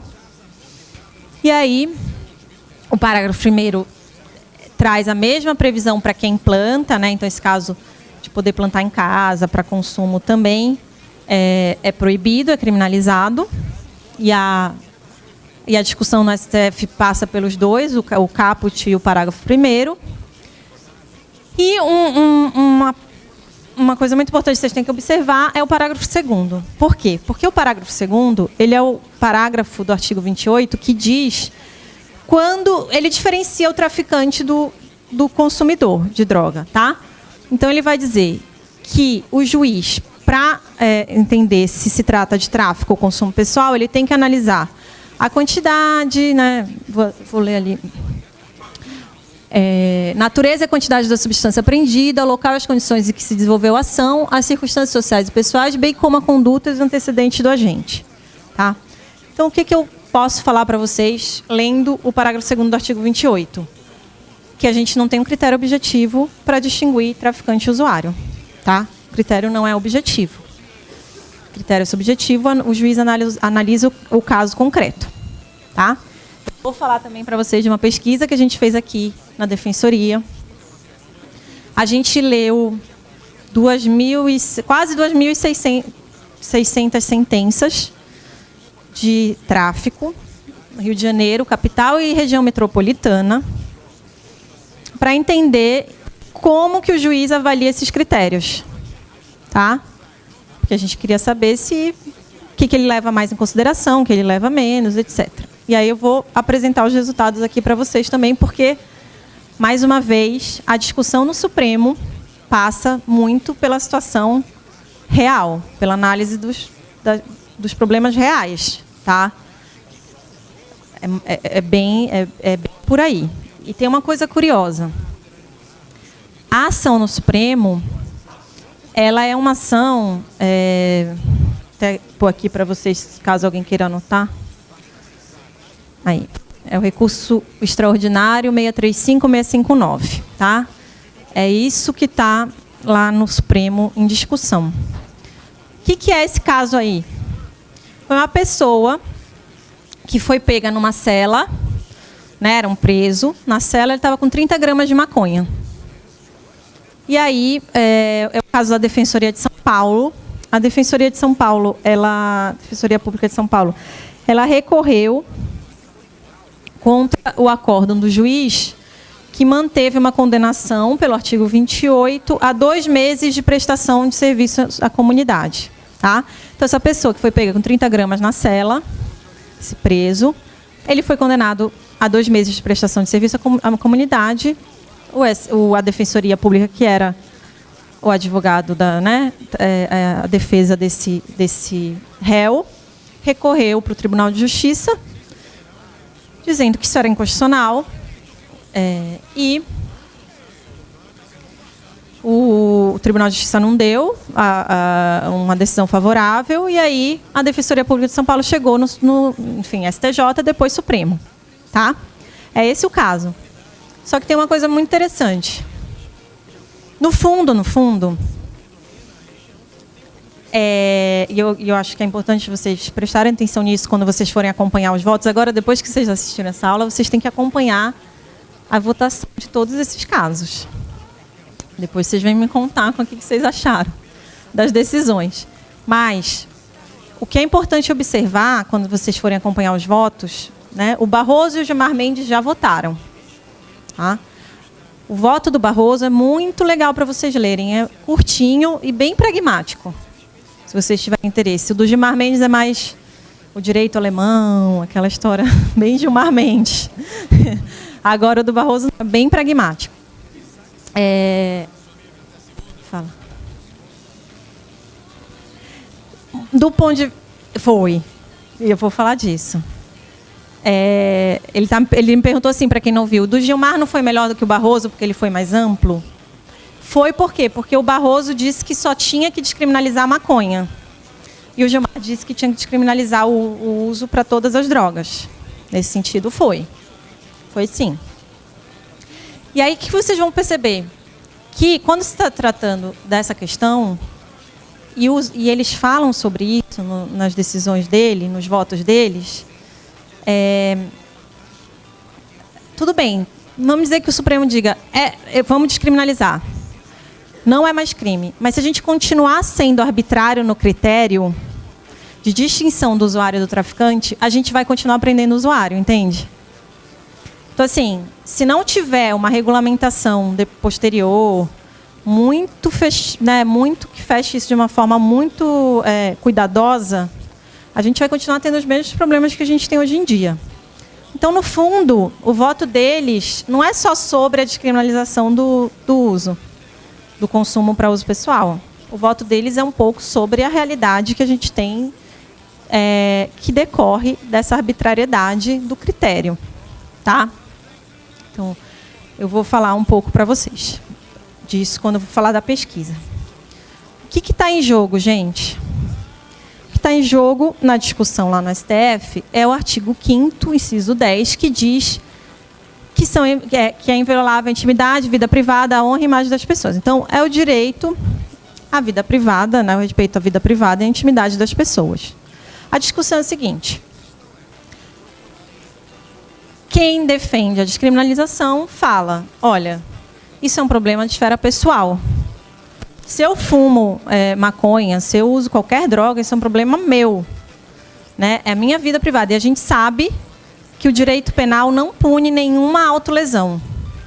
Não é interesse do direito penal punir autolesão. O que você faz na sua vida privada diz respeito somente a você. Né? Não tem nem, é muito difícil ter um crime que puna qualquer autolesão. Né? Lesão corporal mesmo, se quiser se mutilar, ninguém vai fazer nada sobre isso. Se você quiser fazer isso com outra pessoa sem ela querer, óbvio. Mas você mesmo.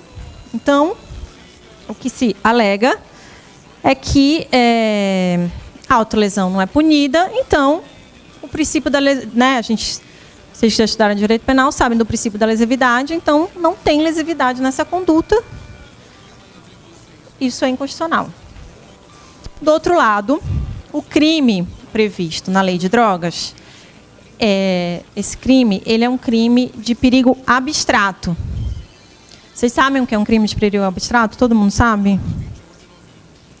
Então, o crime de perigo abstrato, ele é um crime que não precisa ter um dano para que haja uma punição. Né? Falando de uma forma bem simplificada. Então, se eu não preciso ter um dano, só um perigo para aquele bem jurídico, não um dano concreto, eu preciso manter esse crime aí. Por quê? Porque ele está protegendo a saúde pública. Então, uma lógica de que quem está fumando maconha ou usando qualquer outra droga está induzindo outras pessoas a usarem. E aí, eu estou lesionando em abstrato a saúde pública. Né? Em abstrato, isso atinge a saúde de todos. Indiretamente. Tá? A discussão é essa. Juridicamente, é essa discussão. Não tem muito como fugir disso. Mas, o que eles trazem no voto deles, assim? Eles vão falar, olha, o Barroso até fala isso. Eu acho que ele fala, eu quero tratar de razões pragmáticas para que a descriminalização ocorra. Tá?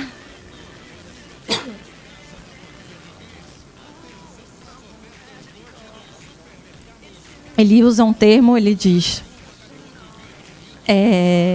um pressuposto da interpretação constitucional também passa pelo pragmatismo jurídico. Então, o que ele chama de contextualismo.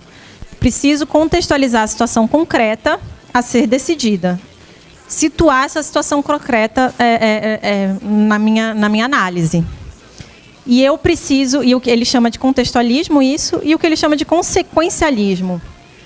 Que o resultado prático das minhas decisões também é importante. Né? Então, ele tanto tem que contextualizar a questão, a vida prática, como ele tem que pensar nas consequências concretas, né, do que ele está decidindo. Querendo dizer que ele não vai fazer uma análise só em abstrato, se há lesão ao bem jurídico, se não há. Gilmar Mendes até entra mais nessa questão do crime de perigo abstrato, se nesse caso há realmente ofensa à saúde e tal. O Barroso, não. Ele fala mais dessa questão mais pragmática, tá?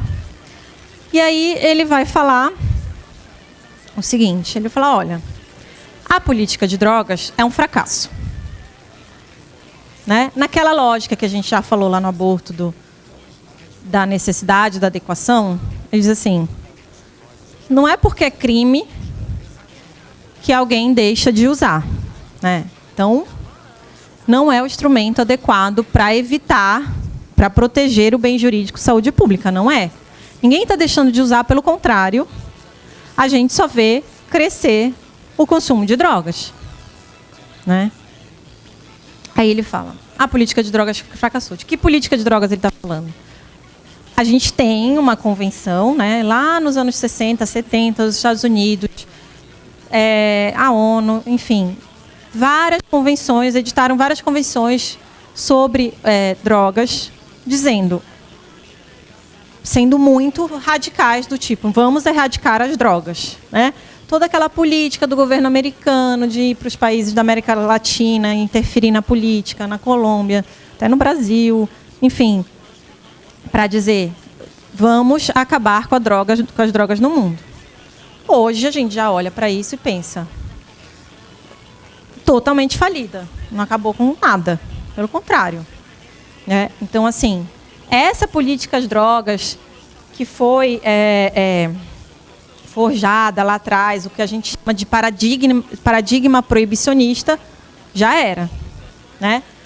Mais recentemente, até a ONU vem revendo essa posição. Em 2009, teve uma nova convenção, eles se reúnem a cada 10 anos para rever algumas posturas em relação a alguns temas. Em 2009, teve a UNGAS, que é essa reunião relacionada às drogas, e aí eles já foram um pouco mais flexíveis e falaram um pouco da política de redução de danos, né? E acabaram flexibilizando um pouco essa posição mais radical, falando dando destaque para a política de redução de danos, porque até então os Estados Unidos não falavam nisso, isso não era uma questão, não existia, e falando um pouco do respeito aos direitos humanos. Então, voando nessa onda aí que a UNGAS de 2009 trouxe, já se fala um pouco da flexibilização da política de drogas, mesmo que os países sejam signatários dessas convenções, no sentido de precisamos respeitar os direitos humanos em primeiro lugar. Então, vamos ponderar aí um pouco qual convenção é mais importante respeitar. Talvez a de direitos humanos seja mais importante que a de drogas. Então, isso já apareceu um pouco.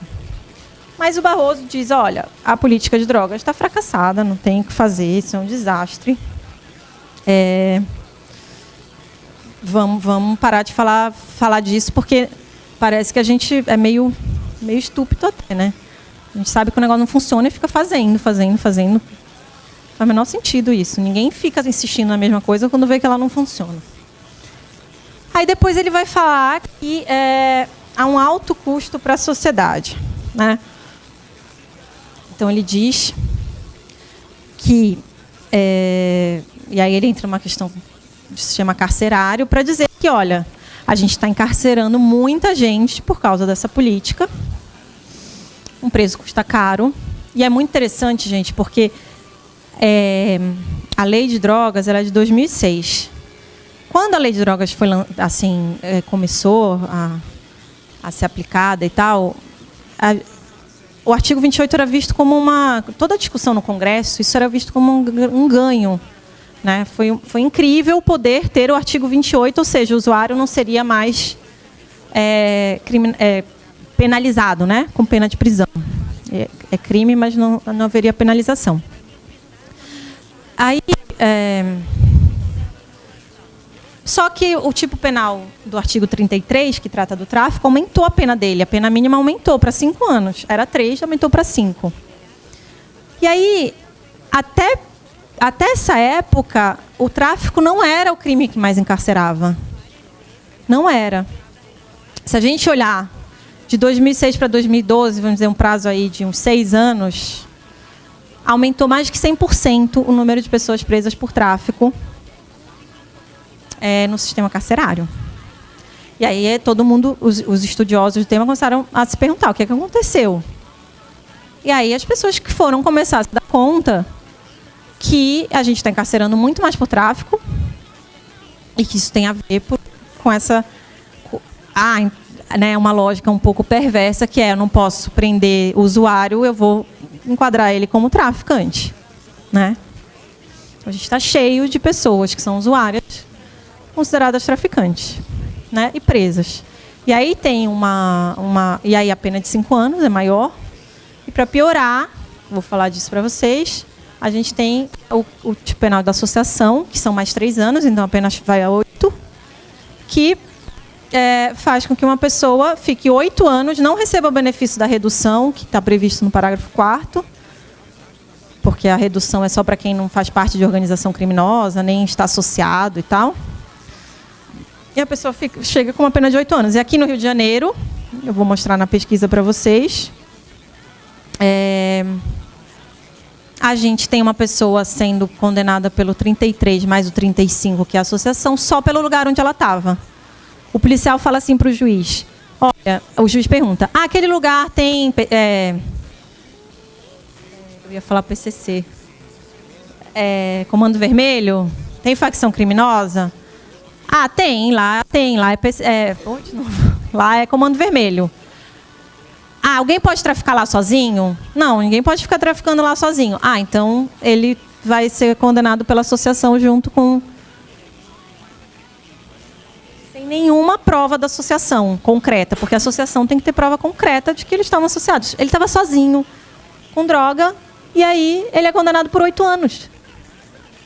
Então tem uma criminalização do território também muito cruel aí, do lugar, só pelo lugar onde a pessoa está. Porque isso não vai acontecer com a pessoa se estiver ali na praia, não vai acontecer. Tá? Então, assim, por isso que eu falo para vocês, não adianta descriminalizar se não repensar esses critérios. Né? E aí, inclusive o voto do Barroso, ele propõe um limite. Ele fala que tem que ser de 25 gramas. Primeiro ele fala que ele só vai descriminalizar a maconha, porque o tema é a maconha do recurso, então ele não vai falar de outras drogas. E aí ele fala em 25 gramas. Ele propõe esse critério. Tem estudos sobre isso. O Igarapé aqui do Rio fez toda uma análise dos critérios que foram usados em vários países, enfim. E aí ele tem um documento, esse instituto, que tem três possibilidades, né? A mais branda, a mais leve, a mais grave. E aí as quantidades que seriam possíveis. E aí o Barroso adotou 25 gramas, que ele acha que é a quantidade que deveria ser utilizada. E aí, enfim, eu vou entrar na pesquisa, porque eu já comecei a falar. E aí eu acho legal a gente olhar os dados. Então, a gente fez... gente, eu juro, faltam 10 minutos para acabar a aula. Eu vou tentar ser breve. É só mostrar os dados, aí só pedir para vocês aguentarem um pouquinho. Então, a gente analisou as sentenças judiciais por tráfico. Então, a gente queria identificar quais daqueles critérios o juiz levava em consideração. A partir do parâmetro do artigo 28, foram 2.951 sentenças, 3.735 réus, né? Porque tinha processo com mais réu. Os processos eram distribuídos em um período de ano, 1 de 6 de 2014 a 30 de 6 de 2015, e aí teve sentença proferida até janeiro de 2016, nesse meio. E aí, olha só que coisa interessante. A maioria dos réus, sozinho. Sozinho. 50,39% estava sozinho quando foi abordado pelos policiais. Condição da ação policial. É interessante esse dado aí, porque se vocês olharem, está flagrante operação regular da polícia, 57,56%. Mas, na verdade, a apreensão dentro de unidade prisional e denúncia anônima também é uma espécie de abordagem policial em flagrante. Então, isso cresce para 70 e poucos por cento, não, até mais, quase 80%. Então, no fundo, as pessoas que são presas por tráfico não tem uma grande investigação por trás. Não tem nenhuma investigação. É ali o varejo. É o policial que entra, faz batida, pega as pessoas que estão ali com droga. Não tem nenhuma investigação do grande traficante e tal. Ele está pegando ali quem está no varejo, né? Aí, isso aqui é bem impressionante. Se a gente olhar para as testemunhas que depuseram, a maioria é policial.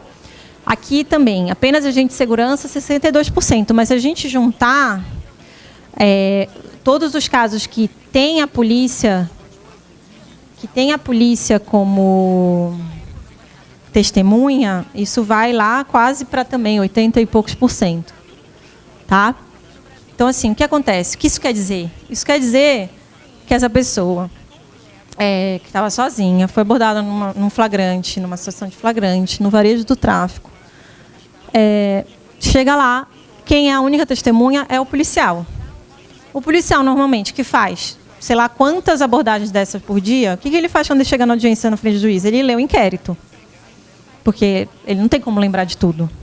Aí ele reproduz o que está no inquérito. Mas, às vezes, ele nem é o policial que estava na hora da prisão. Eles vão em 3. Um fica no carro, 2 vão lá abordar a pessoa. Às vezes, ele é o policial que está no carro, porque os policiais não querem ir para audiência. Eles mandam o que é mais novinho, que é o que ficou no carro e tal. Aí ele chega lá e fala, aconteceu isso, porque ele leu no inquérito. Aí o juiz... Aí tem a tal da súmula 70, aqui no Rio de Janeiro, a maldita súmula 70, que é a súmula que diz que a palavra do policial deve sempre ser considerada. Essa história de que ele falar tem que ser considerado e tal. Aí o juiz usa a súmula 70 para justificar o fato que ele só está ouvindo o policial e que ele não importa que não tem mais nenhuma prova. E aí esse policial que diz que lá é dominado por facção criminosa, que ele não podia estar traficando sozinho, e a pessoa é condenada pelos 2 tipos penais. Entendeu? Então, é esse o nosso processo penal. Assim, para o meu desespero, entendeu? É isso. E aí a gente está encarcerando essas pessoas. Aqui a gente olhou a justificativa para o concurso material, né, que é o 33 mais 35. E aí, se vocês forem olhar,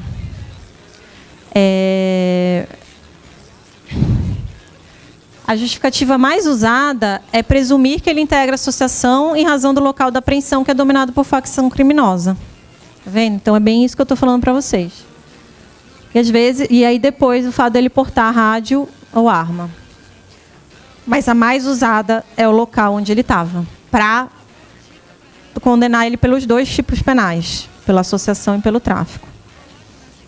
E aí, quando você olhar para... O parágrafo 4º é o que diz que tem que reduzir a pena dele, se ele for primário, sem antecedentes e tal. E aí também a justificativa para não aplicação, a mais usada, as que são mais arbitrárias, assim, não tem... se ele integra a organização criminosa ou está dedicado à atividade criminosa. Gente, não dá nem para entender qual a diferença entre entregar a organização criminosa e estar dedicado à atividade criminosa. Eu acho um absurdo isso. E os juízes usam isso retoricamente. E aí não aplica. E aí, só para vocês terem como exemplo, eu trouxe esse trecho da sentença que fala: ainda que não haja prova cabal de que os acusados eram membros efetivos do bando de traficantes que atuam na comunidade do Goiabão, o fato é que, diante das circunstâncias da prisão, fica evidente que, no mínimo, atuava em caráter eventual de colaboração aos meliantes da facção criminosa que dominam a venda de entorpecentes naquele local, pois inaceitável que um elemento isolado estivesse vendendo drogas por conta própria naquela região, visto que os facínoras do Comando Vermelho não permitiriam tal conduta. Assim, em virtude da citada associação eventual dos réus aos traficantes da facção criminosa do Comando Vermelho, não tem nenhuma prova de que ele era do Comando Vermelho. Entendo que eles não preenchem os requisitos subjetivos necessários para fazer jus ao benefício do artigo 33, parágrafo 4º. E aí, olha que interessante a região de ocorrência das sentenças. Percebe? Então, gente, quem a gente está encarcerando? Né? Maioria na Zona Norte, nas unidades prisionais. Olha as zonas... O que acontece com essa pessoa que é pega na Zona Sul com droga? Nada. É considerado usuário. Por que eu estou mostrando isso para vocês? Porque se o Supremo não entrar nesse debate, e está entrando, mas se ele não aprofundar essa questão, não vai adiantar nada descriminalizar o uso, entende? Porque o critério continua sendo arbitrário. E aí a história dos antecedentes, só para vocês verem, a maioria não tem antecedentes, sem antecedentes ou bons antecedentes, dá quase 78%. E a mesma coisa com a primariedade. A gente separou tecnicamente primário e primário porque o juiz faz essa distinção, mas é a mesma coisa. Também, 75%. Quer dizer, não são reincidentes, não são primários, a gente está encarcerando. Aí sim eles vão ter contato com organização criminosa. Isso aqui, enfim... Então, só para falar para vocês que é sobre isso que o Barroso está se debruçando, o Gilmar Mendes também fala disso na decisão dele, dessa realidade cruel, dessa realidade cruel que a gente tem que enfrentar. Então, quando o Barroso usa aquele teste da adequação, necessidade e proporcionalidade em sentido estrito, ele fala, não é adequado ao fim visado porque não protege a saúde pública.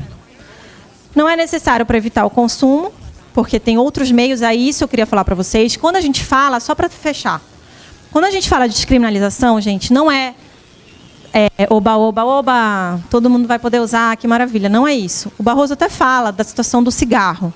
Ele diz, o cigarro é permitido, mas... depois de uma campanha intensa, as pessoas diminuiu muito, né? Ele traz os dados, muito o consumo de cigarro. As pessoas, você não vê mais as pessoas fumando, né? Essa coisa de não poder fumar em lugar fechado. Então, o cigarro é até visto uma coisa ruim. Você vê uma pessoa fumando, você fala, ai, coitada, não conseguiu parar de fumar. Antes não, era um status. Não é assim? Hoje em dia você olha para a pessoa e fala, ai, ele fuma ainda. Ai, que pena. Eu vejo isso muito. Não sei se alguém fuma aqui, mas é verdade. Agora... Então, não é descriminalizar o oba-oba geral, né? Existem níveis de tratamento dos temas pelo Estado. Então, assim como o cigarro e o álcool, então, o Barroso, eles até falam isso e vou falar também, porque os estudos mostram, álcool mata muito mais, gente, muito mais. Álcool é uma das causas que mais matam no Brasil. A gente teve um seminário aqui com os especialistas, veio uma pessoa da área médica, ele falou, álcool é a única droga, claro, tem drogas piores que causam, deixa a pessoa, enfim, pode causar uma coisa mais drástica, mas o álcool é a única droga que atinge quase todos os órgãos do organismo.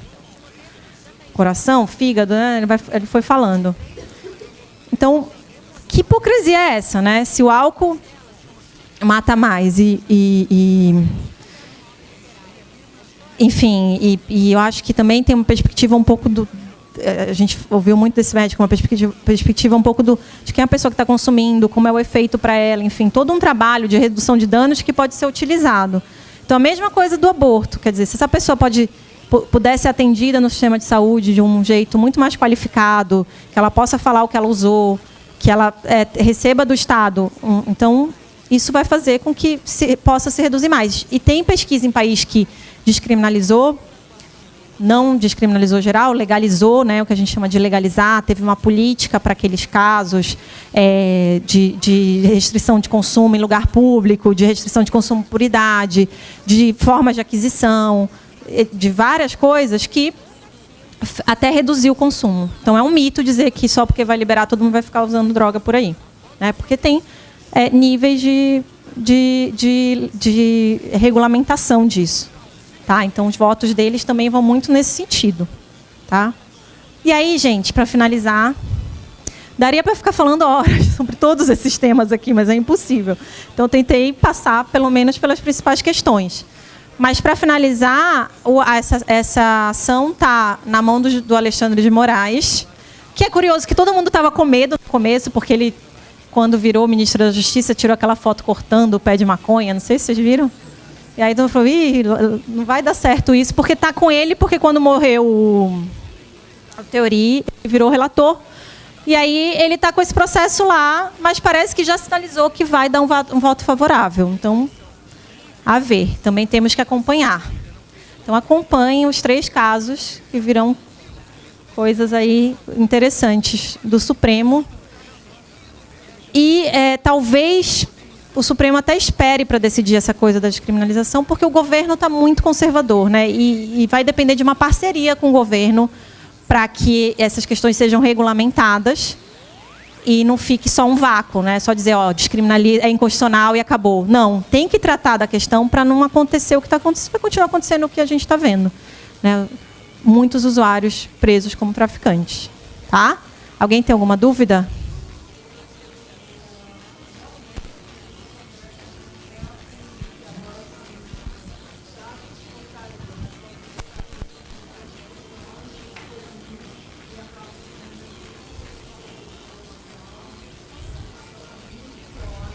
É.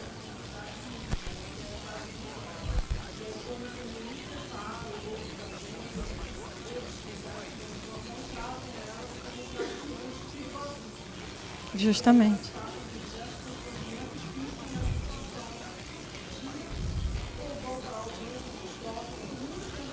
É.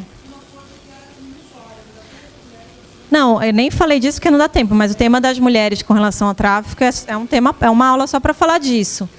Porque é a causa que mais prende mulher é o tráfico. Esses da unidade prisional, mostrei que essas prisões da unidade prisional, a maioria é mulher levando droga para dentro da unidade, visitante. E aí é isso.